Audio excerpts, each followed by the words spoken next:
You're listening to the Mental for Moto podcast, an M4M network production.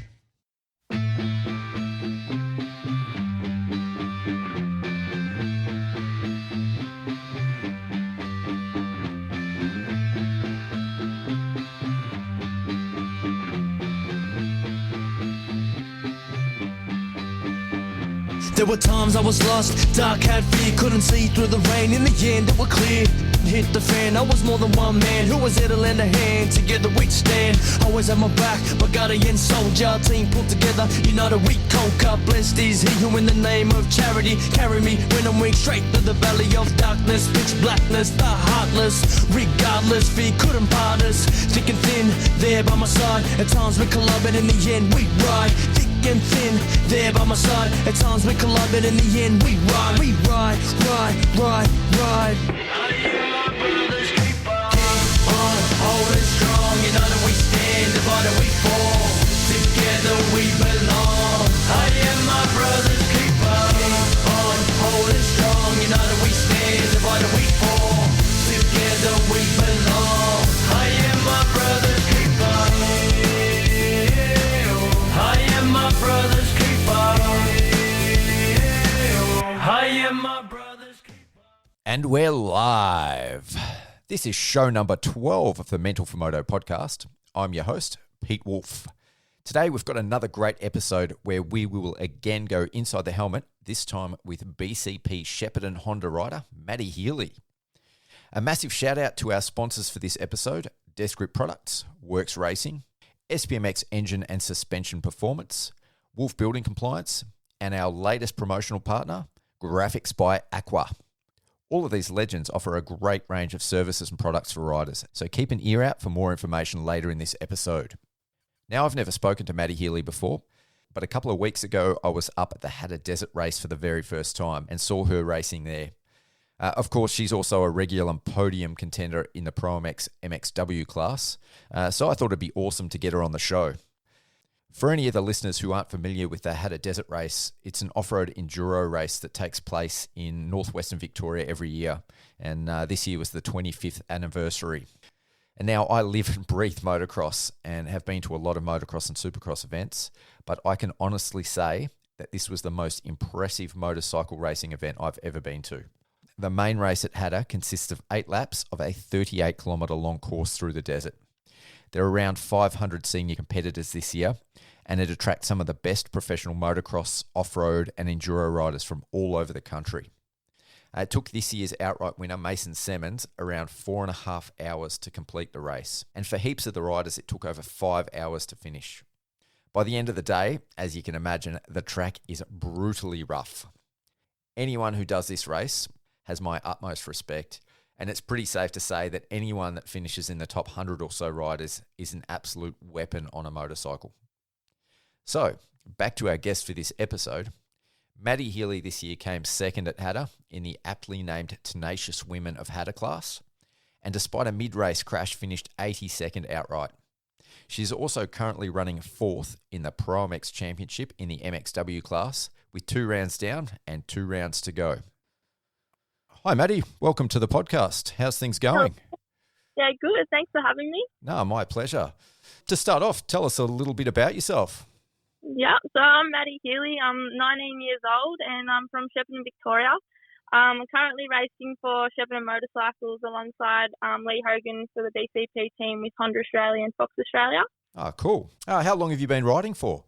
I started riding when I was 3 and then I started racing from the age of 6. Oh, wow. So it's been a while. Yeah, long time. Did you start on a Pee-wee?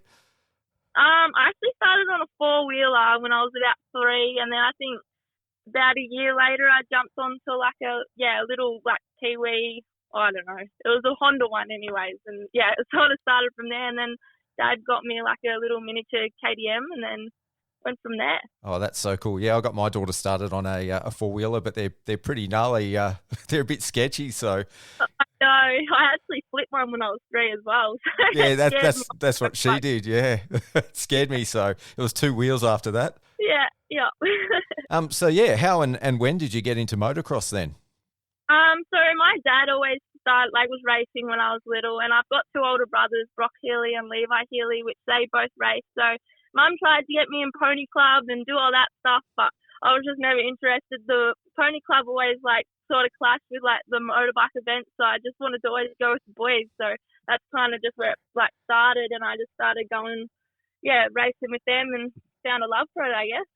That's understandable. Motorbikes are way cooler than horses. Yeah. Does your dad still ride? No, we actually race in Golden Beach in a couple weeks, which will be fun. Me and the brothers and my dad are all teamed up together and doing that race together. But he hasn't been on a bike for a couple of years, so it could be interesting. But yeah, I'm sure he'll have a blast anyway. You said you're sort of up from Shepparton way. Were there many places to ride up that way when you were growing up? Well, Dad actually built us a track, so we always had our farm because we actually grew up on a farm, so we had our motocross track to sort of ride on during the weeks and stuff like that. And then we've got Marupna track, which isn't too far away. And you kind of every weekend, school took up most throughout the week, and then the weekends you'd go race the northern regions or the state titles. It was always busy, so yeah, you'll never not missing out, that's for sure. Yeah, and you tend to get it's a bit drier up there, so you don't get as wet a winter, so you can race year round and practice a bit. Really. I reckon this year's probably been the wettest winter I've ever seen, throughout my lifetime. It's been actually hard to get on the tracks near home, because we had the floods throughout October, and then it flooded again here earlier this year. So it's actually been quite hard this year. But throughout the whole of my lifetime, I've never had it that wet. Yeah, I agree. My in-laws have got a farm up at Murchison, and I've got a track up there, and that was always my my getaway option during winter. But the last sort of 18 months, it's been crazy. We've got a really close family friend, Stephen Adnado. He as his business, they have a sand quarry, and they've actually built a sand track, which I train mostly for Hattah on it. Yep. And it's just that's where I go to if it's really wet. Just ride there every day, every week, whenever I'm training. So yeah. Yeah. When did you get into racing, and what age were you then? Well, I think I was 6. I raced some of the Div 2 classes. I think it was some of the northern regions I started racing at as soon as I turned, maybe it was a little bit after, and then I raced the state title, and then as soon as I went July 1, which was my birthday, and I turned 7, then I started racing flat out. Oh wow, you've been into it, from day dot basically. Yeah. What is it that you sort of love about riding dirt bikes and racing dirt bikes? I guess it's the atmosphere, and there's nothing it's kind of a bit of a drug, I guess. Riding and as brutal as it is sometimes, all you want to do is get back on that bike and just go out there again and do it all again. So, and the friends and the family you meet along the way, you don't get that anywhere else. It's definitely just the whole atmosphere and training and riding. It's just it's what I want to do. So yeah, everything about it. Yeah. So you've obviously over the years you've progressed through the ranks, and you're racing in the ProMX Championship now. How many years have you been competing in the ProMX Championship for?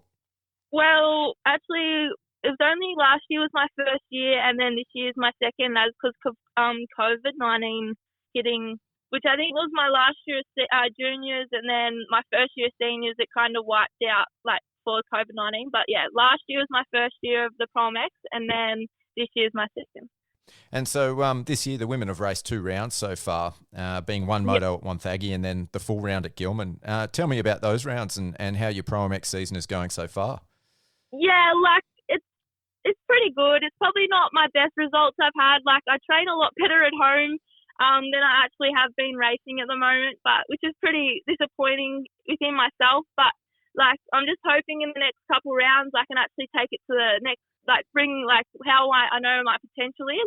Yep. So the first round I actually found out the week before that I was anemic to iron. So I was going to the tracks and I was falling asleep between motos and stuff like that, which wasn't well. But then we got that sorted, which didn't really kick in until after the round because I got an iron infusion the Wednesday of the ProMX, I think it was. Yeah. So I was still pretty dead that round. So yeah, and then coming to Gilman, I was healthy and everything, which was good.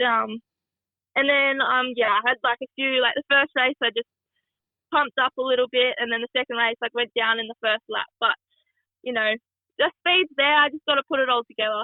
Yeah. You sort of said you weren't racing how you've been practicing. Is it a fitness thing or is it a speed thing? It's more of a mental thing, I think. Like, I'm just honestly, you get to the track and you just like don't. You train the same stuff every day. You know how to ride and everything, but then you just come to a track and it's a different atmosphere, a different sort of like area, and I kind of just get there and puke sort of. Like it's just a weird. How to explain it? Yeah, it's hard to explain, but hopefully we've sort of got that figured out. So we've been working on it, so it should be good. Yeah, have you got a mental coach or something like that? Yeah, I've been on and off with someone down in Melbourne, which is good. So yeah. Awesome. Well, hopefully it all comes together. Both Wonthaggi and Gilman are fairly sandy, loamy tracks, and of the remaining rounds coming up in August, QMP is hard pack, and then we go back to another sandy track at Coolum. What sort of tracks do you prefer, and what are you better at? Well, I've always sort of grown up on loamy, ruddy sort of tracks. So, definitely like the loam tracks that just ride up nicely. Like, that's sort of what I love, preferably. But, QMP should be pretty good. Other than the hills, like we don't have many hills around here, but I've never actually ridden there, so hopefully, any tracks I like. So yeah. No, QMP looks like an awesome track. I'm going to come up to the last two rounds, so I think it's going to be pretty awesome. No, I went there last year and watched it come up. The track come up unreal, so I'm really excited to race there. That's for sure. There's a few heavy hitters at the top of the MXW class right now, including some real veterans of women's motocross, and there's a few more junior girls who'll be stepping up to race at the national level over the next few years. What are your thoughts on the state of women's racing in Australia at the moment? Oh, at the moment, it's unbelievable. Like, I feel like all of us girls going into the senior ranks at the moment, like, it's probably been the best it's ever been. And obviously having Charlie Cannon, like, representing Australia over in the Europe Series at the moment, like, that's pretty cool just to see, like, where she sits and, like, come to, like, compare ourselves to where we're sort of at with her. Like, of course. Yeah, she's doing an amazing job over there. And I believe you've also been doing a lot of regional races in between the ProMX rounds, like the Vic titles. Tell me a bit about those. Yeah, so we just finished the state titles. I got second overall from Emma Mlisevic. Yeah, I guess it was a good round. Like, we raced at Wonthaggi, I'm pretty sure it was the first round. Yeah. And then it was Aubrey, I want to say Colac. Colac, yep. Colac was the last one, wasn't it? Yeah. Anyway, so yeah, we had 4 rounds of them state titles, which was pretty good to have, like, Maddie Brown and Emma competing with them girls, like, where you're at, sort of. Yeah, for sure. And just, like, having that race, craft. Like, they're a lot older than me, so, like, they're a lot smarter in how, like, racecraft goes. So it's good just to learn off them a lot. And how do you sort of go with the racecraft? Is it something you're consciously thinking about while you're riding? Well, the more I've got, like, older, the more I'm thinking about it. But, like, when you first go into the senior ranks, I'm, like, last year, like, all you want to do is just, like, beat them. Like, that's the first thing you do. So you just go out and do everything. And no matter if you come off or if you don't, like, you just wanted to win. The plan goes out the window. Yeah, literally. So this year I've, like, kind of, just had, like, kind of watch what they do a lot more and just see, what they're doing differently. And, even just to, like, watch the MX1 riders to see how they're riding and what lines they take and how they, pass other riders, obviously. It's good to watch. Yeah, for sure. I'm not sure if I'm getting my wires crossed, but did I read somewhere that you rode a 450 at one of those rounds as well? Yeah, so I raced my 450 at Colac, which was the last round of the state titles, just because Hattah Desert Race was the weekend before, which was pretty full on. Like, there wasn't much recovery going on. Yep. But yeah, I raced that at the last round, and yeah, that was good fun. So I'm thinking about running the 450 in the last 2 rounds of the Nationals. So we'll see. Yep. See how I go on it. So the women's class is open anyway, so you can ride whatever. Yeah, it's an open class, so you can ride whatever you want to ride. Oh, that's cool. I've got a few questions about Hattah too, but we'll get to that. Yeah, one of the things that I've chatted with a few of the riders about lately is the difficulty of staying motivated, fit, and positive, especially when there's a fairly big gap between the rounds in the ProMX series. And you have to balance work, life, training, and racing. Do you find that a challenge at all? Well, you see, like the last couple of years, like I didn't really worry about it too much, but this year I've really like come for a love with my training, and I think that's what you kind of have to do. Like you have to love your training side probably more than your racing side nearly. Like you obviously want to race and, you know, love that side, but you have to love training as much as what you do, just so that like you keep going back to it and doing it and just being consistent, or else it just falls apart. But yeah, like training at the gym, like I've got Troy Chamallon from BIPT. He always changes it up, so I'm never getting bored, and has like good workouts for me to keep me on the bike, how like, you know, just the right like fitness for that. And then and then I was training with Ross Beaton at the start of the year. Just his program, which was really good. Like I think doing like his program made me have more structure in my riding, and like just knowing if I'm at home by myself, like to go out and, you know, not just do laps, like go out, do a moto or go do sprint laps or do that pyramid, like just to like consistently tell myself in your head, like you can't just go out and, you know, just think, oh, I'm just going to do this and that, which I used to be really bad for, but now I'm like a lot more like structure in my riding. Yep. Yeah, and you incorporate your goals into your training as well. Yeah, 100%. Like you're always thinking when you're training, like what your goal is to do, and like, you know, your always goal is there's other goals. So if that number one plate, that's what you want, like that's what you're going to train for. No, for sure. How do you sort of break down, or what does your average week look like as far as, you know, off the bike training and on the bike training? Yeah, so Mondays are usually like just recovery. I'll just go for like a long recovery run. So that's pretty Tuesday. And then Tuesdays I run 2 to 5K in the morning, and then I'll go to work during the day, and then I'll usually finish work around 1 and then hopefully ride. It depends on what my like training and work like changes every week. So I'll train at 5:10 at the gym with Troy in the afternoon, Tuesday, Wednesday, and Thursday. Yep. And then run Tuesday, Wednesday, Thursday, Fridays in the morning, and then it just depends if I ride. I'll like take off like running or gym, like just depending how hard I'm, you know, training on the bike. Yeah. So just not overdoing it and recovering it a bit more. So yeah, it just on a week basis it does change, but usually like we set that out. I sit down on like a Monday and work out what I'm doing, and figuring out like if I'm traveling heaps on the say the Friday, well then I have to change it up again, or if it's only like a Sunday race, like it just depends. Yeah, of course. Do you still have a track at home that you can practice on? Yeah, we've got that one at home, and I've got that track near my house, the sand one, which I add motos. So I kind of change a bit, and I train with if I'm not down at Ross's, I'll go train with like Liam Andrews and some of the other boys. So that's really good to have some other riders just to go out and do some motos with. Oh, most definitely. And what do you do for work then? So I used to work at Anaconda, but I've currently got a new job working with like people with disabilities. So that's cool. That'll definitely keep you busy. Yeah, 100%. No, it's really good. And do you have plans to race overseas in the future, or are you planning to hang around and build upon your results in the MXW class here in Australia? Yeah, obviously you got to kind of build yourself up so you can get over there and have enough people to like come underneath you and support you so you can financially get over there. Yep. So I'm like, you know, my number one dream is to get over to the GPs and race over there, but honestly, like I just want to like nail here first and get that number one, and then hopefully go over there from there. Like, go over to the GPs from there. Oh, that's awesome. Have you got sort of a time frame that you want to do that in, or are you just going to see how it goes? Yeah, well, you know, in the next obviously 2 to 3 years, like if you're not over there and you're not winning by then, you kind of know that, you know. Honestly, my ultimate goal is to like go from next year and try like sort of run up there with the girls. If not, I want to win. So like, we'll just see how it goes from there, and then hopefully I can get a couple wins under my belt, and then even just go over there for some experience, which would be pretty cool. Like, yeah.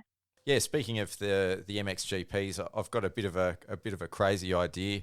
I'm a big fan of the Motocross of Nations, and currently there's, as you'll know, there's 3 classes at the MXON, which are the 250, 450, and the Open. The 3-class model was originally conceived when there were actually 3 2-stroke classes, the 125s, 250s, and 500s. And the Open class at the moment is for the most part just a second 450 class.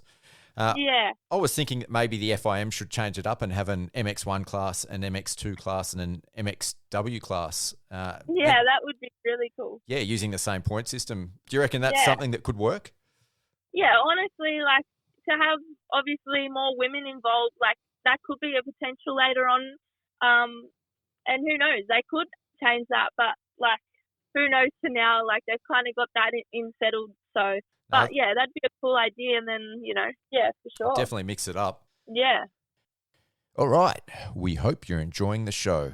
It's time to take a quick break to say a few words on behalf of our awesome sponsors. So keep your ear holes open and your finger away from that fast forward button. And most importantly, support the sponsors that support Mental for Moto. Death Grip Products. Nearly all motocross riders experience arm pump, some of us more than others. One of the things that's really helped me is wearing the right gloves. The Death Grip Reaper glove is a lightweight glove that is designed to maximize comfort and feel. And the non-slip logo on the palm and fingertips reduces the effort that it takes to stay connected to the controls. Death Grip Products is currently offering a whopping 35% off the Reaper glove for Mental for Moto listeners. To take advantage of this offer, click on the link below and use the promo code MENTAL23 and you can conquer your arm pump demons as well. Works Racing Goggles. It's been a horrible wet winter so far, but with the Works Racing roll-off system, you can ensure that you ride with clear vision every time you get on the track, regardless of how muddy it gets. A small locally owned business, Works Racing Goggles offer premium performance at a fraction of the price of some of the big name brands. To order yourself a pair of Works Racing Goggles today, simply follow the link below. Wolf Building Compliance and Fire Protection. Having a quality fire extinguisher in your trailer and workshop is one good way to make sure that your valuable dirt bikes don't accidentally go up in flames. Servicing the Greater Melbourne area, Wolf can help you out with all your fire protection needs. Visit wolfbc.net or click on the link below and use the contact form and the guys at Wolf will be sure to look after you. SPMX Engine and Suspension Performance. There's one thing that the bikes ridden by the fastest riders in the world have in common, and it isn't always that they have the most horsepower, fanciest engine mods, or shiniest aftermarket exhaust systems. It's good suspension. Contrary to popular belief though, having your suspension working correctly for your weight, speed, and preferred style of riding is no longer a luxury that is accessible only to the pros. As an average rider myself, I can attest what a difference getting your suspension tuned and serviced makes. So if you want to go faster, ride safer, and simply enjoy your riding more, book in with Steve at SPMX to get your suspension tuned and serviced. You'll be amazed just at what a difference it makes. Graphics by Aqua. If you want a lit kit, Graphics by Aqua have got you covered. Neon colors, metal flaking, holographics. Graphics by Aqua are taking jersey prints, graphics kits, and graphic design to the next level. Best of all, Graphics by Aqua is locally based and exclusively use premium quality local suppliers for their full range of products and services. They even do custom logo designs and work uniforms. To see some of their awesome work, check out the Graphics by Aqua Instagram page and give them a follow while you're there, or simply follow the link below to visit their website. As I said at the start, please use these guys and tell them that Mental for Moto sent you. It'll help us out a lot. Now let's get back to this episode. All right, well, you sort of touched on it earlier, but one of the things I definitely wanted to talk to you about today is the Hattah Desert Race, which you completed in a few weeks ago. I had the opportunity to run pit support for Steve Powell and the SPMX off-road team this year. And it's the first year I've actually been up there, but like, what an event. Tell us a bit about your weekend. Oh, well, the whole week started from Monday, really. Honestly, I love Hattah. It's my favourite race of the whole year. If I could race that stuff, every weekend, that would be, my ultimate thing. You're crazy. Yeah. But my week started from bloody Sunday night. My van got broken into, so wow. They saw my purse and everything, which wasn't too bad. But I had 2 motorbikes, my mountain bike, and everything in the back. So I was stressing for the next 2 days until I could get a window fitted. I was just waiting for someone to come into my van again. But no, we got that sorted, so I could sleep after that. They didn't steal your bike, though, did they? No. It was just my purse, so thankfully for that. And then when we got the window fitted and everything, and then, Friday night's a pretty cool night for everyone, scrutineering, and then, you walk around and see the different people and catch up with everyone. It's pretty cool. And then Saturday, they changed it up a little bit this year. They usually run prologue in like your groups, and then you can just take off whenever you want in your group. Oh, yeah. But they changed it so it goes by your number order, and they let the 4-lap girls go in front of the 8-lap girls, which is a little bit annoying because, like, obviously me, Emma, and like a couple of the other girls, they're a lot quicker than the other girls, so they were kind of like they were in our way a little bit. So Yeah. And I was 94, so I was taken off last. And I'd like come through a couple of the girls, and then I got tangled up with someone else and just crashed in my prologue, and I was so devastated. And I come in, and I was like, I still qualified second, which I was really thrilled about. I don't know how that happened, and I was only 7 off Emma with crashing. So I just wish I didn't crash now, but well, can't change it. Oh, well. And then Sunday, it was race day, and I was leading, I think, every lap until the 5th lap, and I like high-sided through like a couple of these big bumps down a straight, and then I was a bit sore after that. It was pretty much survival mode. I come in from the pits, and I got off my bike so Dad could fill my bike up, and I just like collapsed.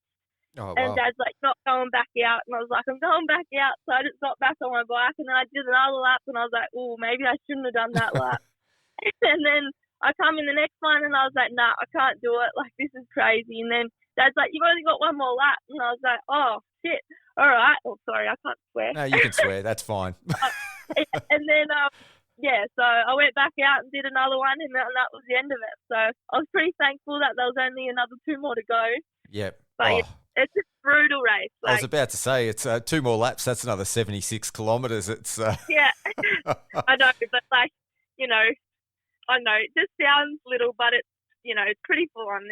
It's brutal. Yeah, I've got mad respect for anyone that even does that race. Like, after seeing it firsthand, it's completely on a different planet to anything I've been used to. Like, I've followed primarily motocross. I haven't followed enduro or off-road, and it's just insane. Like, anyone can race like an hour and a half, 2 hours, 3 hours. It's that last hour, it's the most brutal. Like, you get like the last couple laps, and it's just mental game. Like, you're consistently telling yourself, like, only a couple more Ks, come on, like another more lap, you can do this. Like, it's just the mental side of things. Like, it's not even about your body anymore. Like, that's gone. Like, it's more mental. Yeah, well, the guys that came in, on our team, after they were coming in just before the last lap, because Mason Simmons came through at, I think, 3 hours and 53 minutes. So anyone that sort of came through in the 40 minutes after that had a whole other lap to do. And they were like, you know, for the first 15 seconds of their pit stop, they were like, I'm done. I can't go out anymore. And then you could see it, sort of the wheels turning, and they were like, actually, I'm going out. I'm doing it. I'm going to make it. And it was just impressive to watch. Like, I know. Yeah. All respect for anyone who does it, really. Like, it's pretty crazy. Yeah. It's just like, every year you come off that bike and you're literally in shock. I think your body goes into shock, and then it's kind of like, I'll never do that again. And then it's like the next day you're sitting there and you're thinking like, oh, that was pretty cool. I'll do that again. Like, it's just, I know. Me and my mum talk about it, and she's like, I reckon it would be like giving birth. Like, it's just like, you don't ever want to do it again, but then you seem to do it. And I was like, yeah, rightio. I think there's actually a mental thing that actually stops you from remembering the horrible side of that. Yeah, so I'm really excited for next year. Like, my training for Hattah was actually really good. Like, everything came together well, so I was happy with where I was at. So next year, I'm ready for the number one. I want that. Yep. So one of the things that absolutely blew me away was, like, 3 to 4 hours in, the top 100 or so competitors are still going absolutely flat out. And by that stage, the track is brutally rough. How do you even begin to prepare to condition yourself for an event like that? Oh, well, you know, training, I would just be doing like 40-minute motos, and then I'd fill up and then probably go do another one. Like, you can't really train for that. You just got to try and make yourself as fit as possible, trying to train for a 40-minute as much as you can. Yep. But like, you kind of go into the race thinking, you know, I've got 4 hours to do whatever I want. So you kind of don't want to go out there and push as hard as you want. But like, I crashed in prologue, so my first lap had to be a sprint lap, and then you kind of had to like ease into it after that. Yep. But so like, if you get a really good prologue, well, then you're kind of set to, like, you know, just pace yourself. But you don't want to go all in for the first couple laps. Yeah, then of course. You just fatigue really quick. But Oh, I can tell you, Yeah, as someone standing on the sidelines watching, it looked like that everyone was sort of going all in. It's definitely got a pretty cracking pace. the straights are where everyone thinks, wow, they're going like crazy, but like that's where we rest. Like, Yep. the rest of the track is more the technical parts where it's like in the bush and you're like hitting the corners. That's where you kind of like, that's where you start fatiguing and stuff like that. So that's where you sort of have to pace yourself. Yeah, well, in the last couple laps, like the corners are massive bumps. Like you're trying to jump in the corners. It's all part of it. It's all fun. Oh, that's so cool. Take a leaf out of Jet Lawrence's book and just have fun with the track. Yeah, 100%. No, it's more you fighting that than like trying to compete with anyone else. You're competing with the track. Yeah. Yep. And what about bike setup? What sort of changes do you make to your bike for the event, say, compared to your motocross bike? Yeah, so you just go like change your sprockets and stuff like that. And then you got a steering dampener on. I didn't run a big tank this year just so I could feel every lap, which is not a big difference. Some people didn't even get 2 laps this year just because it was a lot. Like, I think it was conditions and stuff like that. Like, it was a lot more moisture this year. Yep. So it was a lot heavier, the sand. So I was just stopping every lap, which was it's a good thing because then you can like get the like all the nutrients and stuff like you sort of need to keep going. Yep. Were you just smashing like the gel packs or? No, I've got supplements that my trainer Troy Malin gives me, and like it's like a calorie replacement, and it's just in liquid. So I just like drink that, and it's like a little shot, like just water and like powder, and you just kind of scale that, and then you're ready to go. Like it's good. It's not caffeine or anything, but it does like lift up. Yeah. Yep. The guys on the team I was working with all finished, but by the end they all looked pretty rough. Their hands were cut up. They were covered with welts from the roost. How did you pull up after the race, and how long did it take you to recover? Well, I was actually fine. Like it was more like I was a bit sore from my crash. My back was hurting a bit because I've had a few problems with my back from like some crashes from the past. But I kind of just re-injured that, which I was fine. And it was just like a few blisters on my hands, but I did tape them up pretty well. So other than that, like you kind of go to sleep that night and you wake up the next day and you're not too bad. Like, yeah, I was actually like, I had more roost on my arms from prologue than I did from the race. Oh, yeah, because I guess you had to come through the pack, yeah. Yeah, that was horrible. My arms were like massive walks, but not what you want on a Saturday, but... Yeah, and so how many times have you done Hattah? Because you finished second this year. So I've done it every year since I was 7, but I missed 1 year. Oh, wow. Yeah. Oh, that's insane. So, yeah, you did it all through your junior years and everything. Yeah. I think my first year I got 3rd in the junior one, and then I've won it every year from then on until I went senior. And then the first year of seniors I got 4th, and then the last 2 years I got 2nd. Oh, you know what you got to do next year then? I know. Yeah. Nah, pressure's on. How far ahead were you? Do you know when you crashed?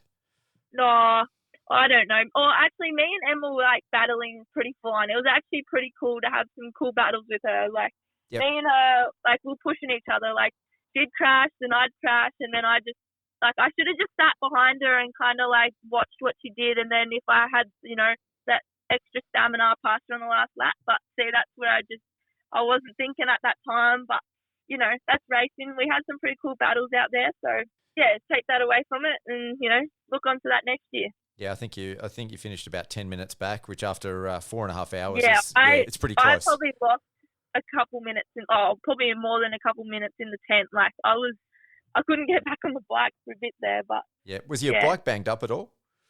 I just had bent bars and stuff like that, but no, it wasn't terrible. Yeah, and do you do other off-road events throughout the year, or is it just Hattah? So I've never done any off-roads up until I did one last year. I did a big off-road, and then this year I raced at Cassidy, which is the big off-road that I did like 2 weeks before Hattah, I think it was. Yep. So that was pretty cool, but yeah, in my future plans, I'm wanting to do a lot more off-roads as well as the ProMX and stuff like that. So that'll be pretty cool, learning some new stuff. Yeah, most definitely. I saw on your Instagram this week that you went riding in the high country in the snow with a few of the MX2 and MX1 guys. What's the story there? Yes. So Riley McGilvray actually lives there, one of my close mates, and he's my teammate as well. Yep. He lives in like bright sort of way, and like we just like rode up the bush and did some trail riding and went up to the top. I think it was like near Hotham sort of, and did some snow riding, which was pretty wild. Yeah, it's a lot of fun though. Like something you kind of tick off the bucket list, I suppose. Oh, definitely. Yeah.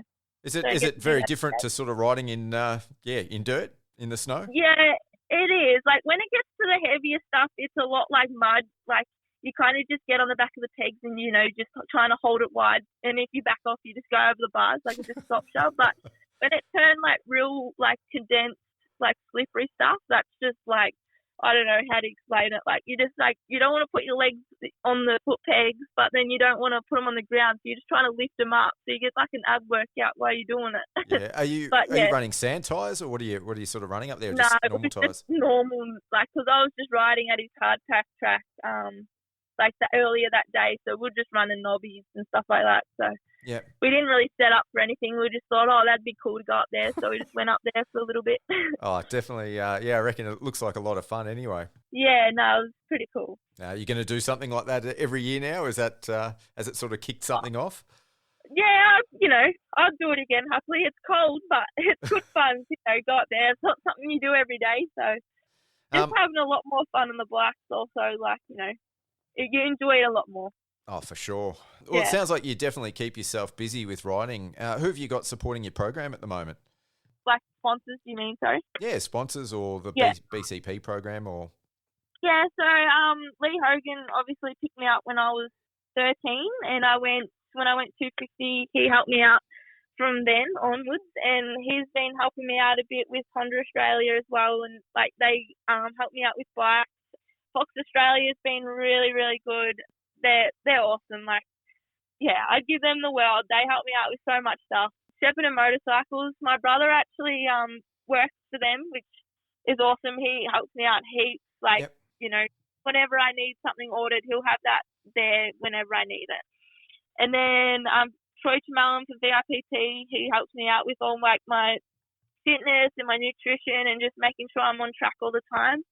And then there's Steve Jones from Tune Tech Suspension. He's, you know, 100%, like he's another dad to me nearly. Like all through Hattah Week, he was with me, you know, just hoping, getting that bike dialed.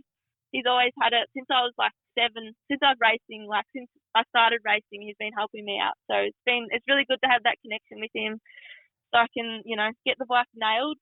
And then obviously like my mum and dad, they go head over heels for me. So I'm really grateful for everyone that helps out. And then there's like, you know, SK Designs, Michelin, ESD, Jersey Prints, like everyone helps out. Yeah. So sounds like you've got heaps of people in your corner. Yeah, really grateful for everyone. No, that's unreal. Thanks heaps for coming on the podcast. It's been a real pleasure. No, thank you for having me. It's been really good to have a little chat. No, all good. Well, good luck with the rest of the ProMX season. Hopefully I'll catch you up there, and best of luck on getting that number one that you're chasing. Thank you. Yeah, sounds good. I'll see you then. A massive thanks again to Madi for coming on the show. If you like listening to this podcast and want to see and hear more of this type of content, please support the sponsors who support us. Death Grip Products, Works Racing, SPMX Engine and Suspension Performance, Wolf Building Compliance, and Graphics by Aqua. And the biggest thank you of all goes to you people for listening. That's it from me. Until next time, see ya.